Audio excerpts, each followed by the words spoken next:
Bismillahirrahmanirrahim. Assalamualaikum warahmatullahi wabarakatuh. Sahabat, bertemu kita kembali di channel Mihafiz 15 dengan kisah-kisah nyata ataupun kisah-kisah kehidupan yang menarik. Semoga kita semua selalu ada dalam lindungan Allah Subhanahu wa taala dan semoga kita semua diberikan kesehatan yang baik serta rezeki yang berlimpah ruah. Amin.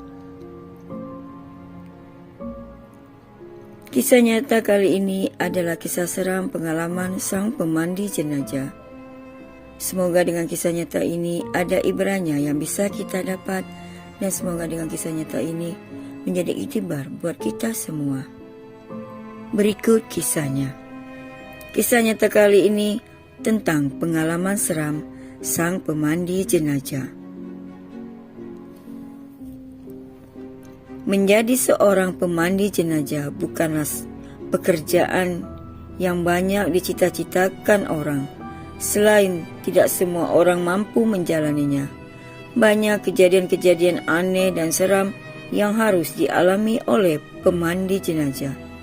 Wahid bukan nama sebenar, menceritakan tentang kejadian yang tak dapat dilupakan, ungkapnya, ketika dia bersama sahabatnya untuk diminta mengurus jenazah seorang lelaki yang memiliki pegangan yang terletak pada bagian pinggangnya.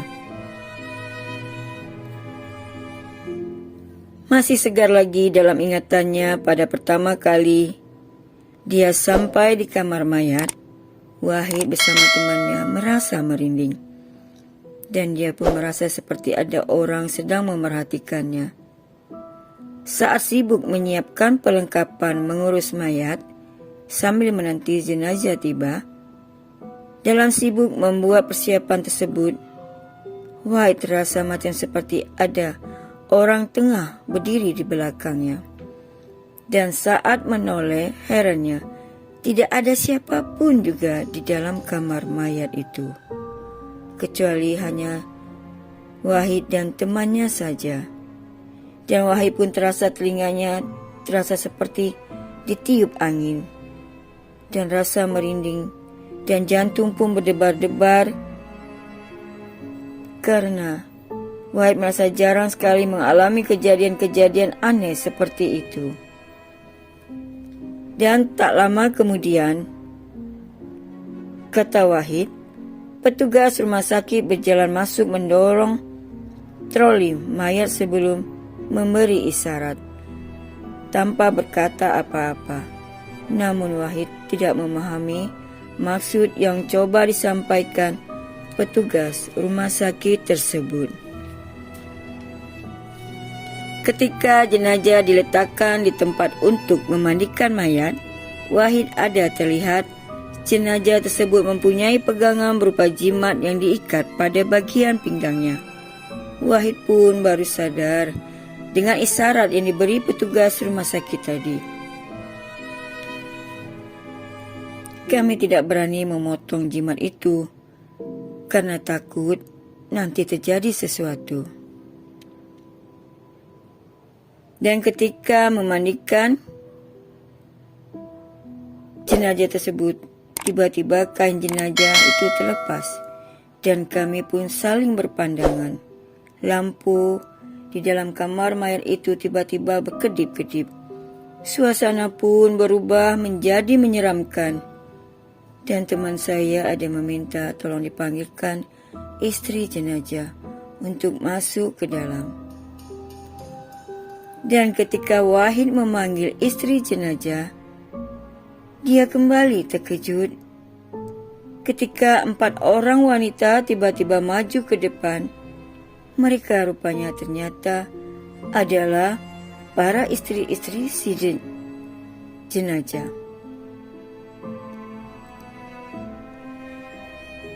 Dan mereka meminta izin untuk semuanya masuk ke dalam kamar mayat. Waktu berjalan masuk, jantung saya tiba-tiba berdegup, ungkap Wahid.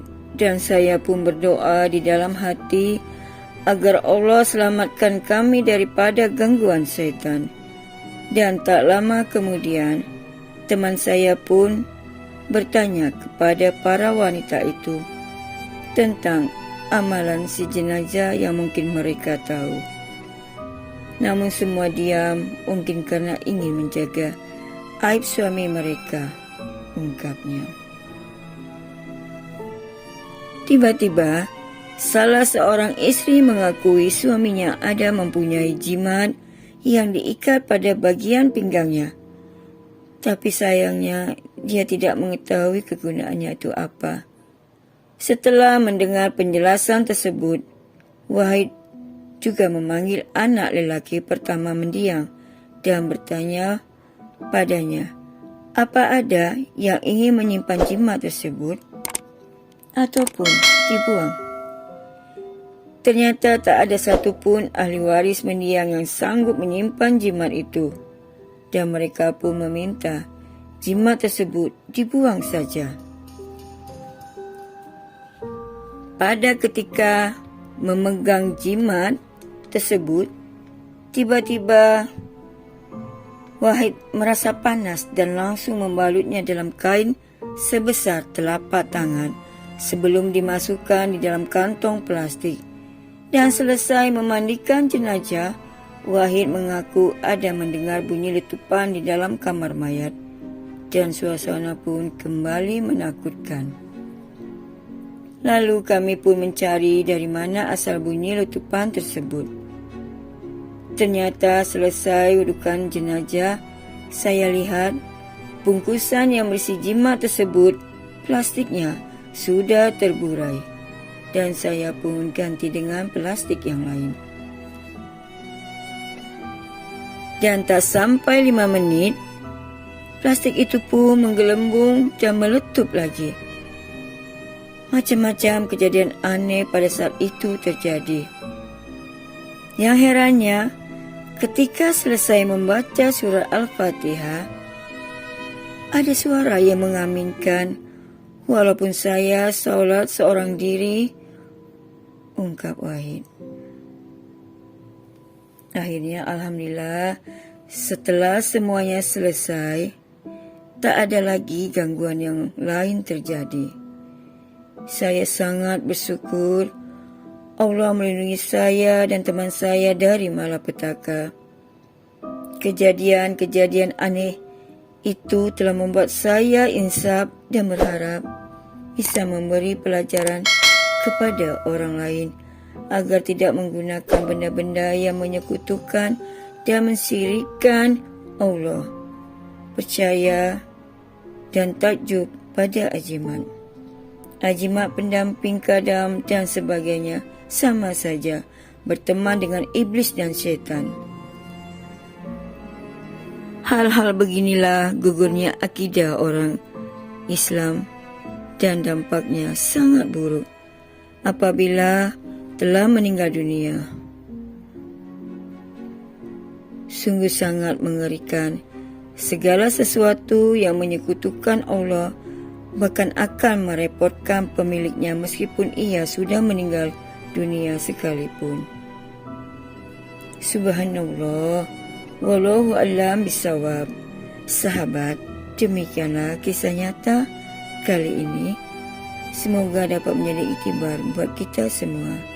Terima kasih buat semua yang sudah hadir, dan jangan lupa like, share dan subscribe.